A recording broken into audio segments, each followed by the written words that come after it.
Ke-16, penasaran. Galika tersenyum miring menatap Galih. Om punya bukti kalau Ica keluar negeri karena mau gugurin kandungan? Tanya Ica seraya menatap Galih dengan tatapan meremehkan. Semua sudah terbukti, ucap Galih. Ya, terserah Om deh. Suka-suka otak Om aja mikirnya. Yang penting Opa sudah tahu kebenaran tentang foto tersebut. Ucap Galika tidak mau ambil pusing. Oh iya Om. Hati-hati ya, kena karma karena udah buat orang lain sakit hati. Ucap Galika dan langsung berdiri dari duduknya. Opa, aku pergi ya. Mau muntah nih, gabung sama orang muna dan penjilat. Oh iya kek, cuma mau ngasih tahu perusahaan kakek saham yang Opa tanam udah aku tarik ya. Jadi silakan kakek mau ngapain aja sama perusahaan itu. Ucap Galika dengan santainya. Ia kemudian menarik pergelangan tangan Kalandra untuk pergi dari sana. Opa hanya diam saja karena cucunya sudah memberitahukan tentang penarikan saham di perusahaan adik iparnya itu. Dulu adik iparnya selalu merengek dan meminta istrinya untuk membujuk dirinya supaya membantu perusahaan adik iparnya itu. Padahal perusahaan itu tidak membuat keuntungan sama sekali. Yang ada perusahaan itu selalu membuat kesusahan. Keuangan perusahaan yang tidak jelas dan sangat berantakan. Namun, dia mau bagaimana lagi? Ia tidak bisa menolak permintaan sang istri.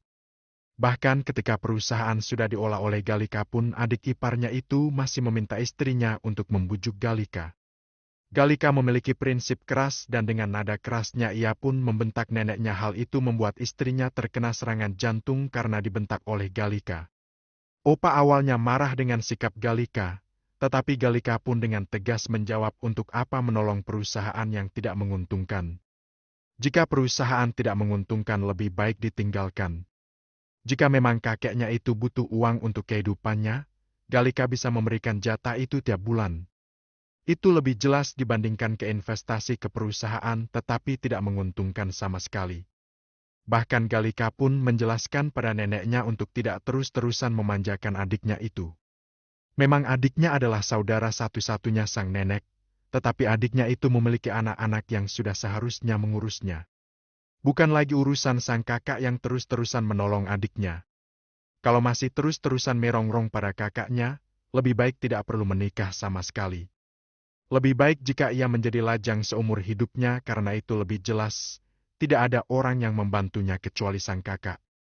Neneknya saat itu masih keras kepala, tetapi Galika lebih keras kepala lagi dari sang nenek. Galika pun berkata, sekarang semua kendali ada di tangannya karena opanya sudah memberikan semuanya pada dirinya. Galika adalah pemegang hak penuh karena Galika adalah satu-satunya penerus dari kekayaan Airlangga Group. Opanya hanya memiliki satu anak yaitu ayah dari Galika yang sudah meninggal dunia ketika Galika SMP. Jadi, penerusnya sekarang adalah Galika. Galika pun membiarkan omanya itu dengan kekeras kepalaannya, sedangkan Galika pun tetap dengan pendiriannya tidak mau menginvestasikan lagi ke perusahaan kakeknya itu. Galih kemarin dengan lantangnya mengatakan jika ia bisa berdiri sendiri tanpa Galika. Galika pun langsung mengurus semuanya dengan mengambil seluruh dana yang sudah diinvestasikan ke perusahaan itu tanpa tersisa sedikit pun. Itu sebabnya Galih tadi seperti itu, karena ia tidak suka. Saat ini perusahaannya sedang tidak baik-baik saja. Ia sedang mencari dana supaya perusahaannya tetap bertahan. Ia tidak sudi mengemis dengan Galika. Namun, satu persatu kliennya mulai pergi. Mereka tidak mau melanjutkan kerja sama lagi. Selama ini mereka bekerja sama karena tidak enak dengan perusahaan Airlangga. Jika perusahaan Airlangga saja sudah mencabut investasinya, untuk apa lagi mereka bertahan bekerja sama jika perusahaan itu saja hanya memberikan keuntungan yang sangat minim.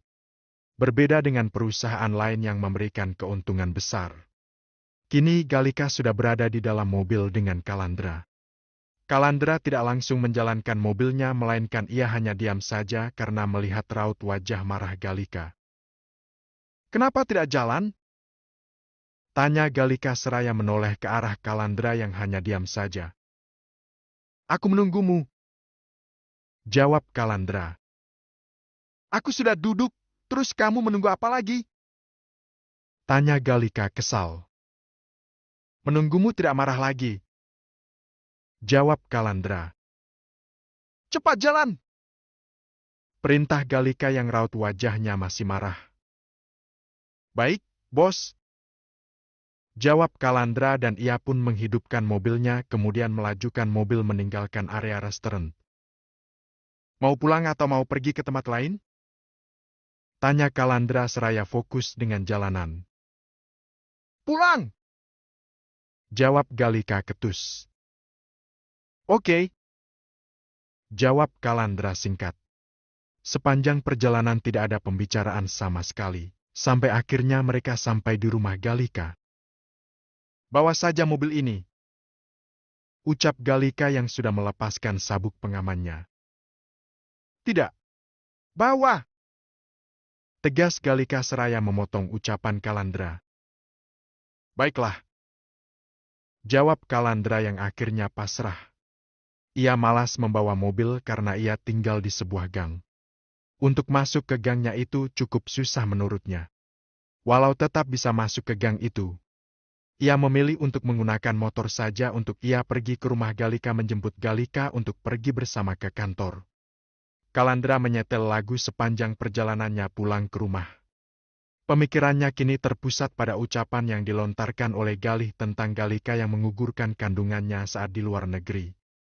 Di satu sisi ia tidak percaya Galika akan melakukan hal seperti itu walau dia terlihat galak, dingin dan tidak peduli dengan orang lain.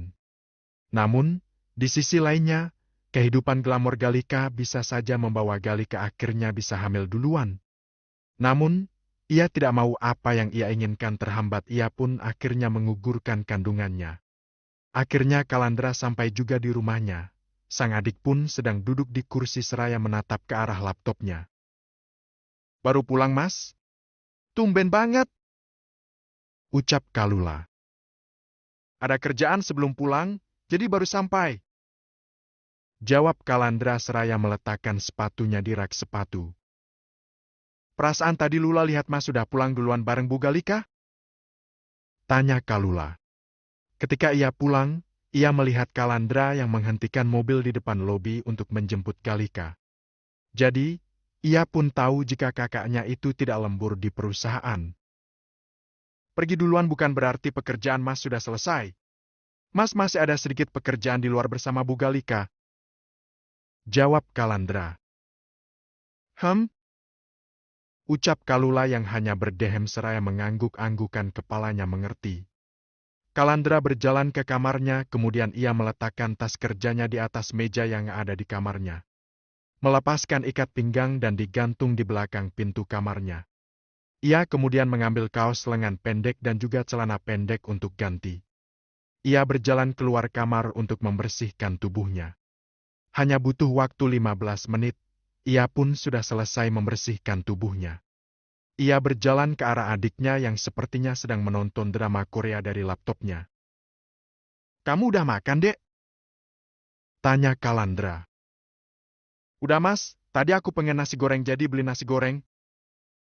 Jawab Galika. Oh. Ucap Kalandra yang hanya beroh saja.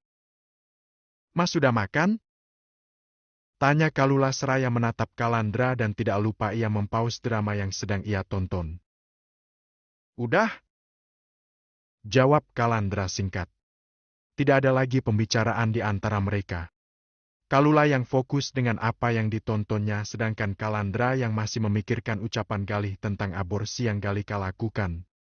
Ia tadi di dalam mobil ingin bertanya pada Galika, tetapi ia berusaha menahan dirinya untuk tidak ikut campur lebih jauh lagi. Ia hanya suami sewaan, bukan berarti harus mengetahui kisah masa lalu dari Galika.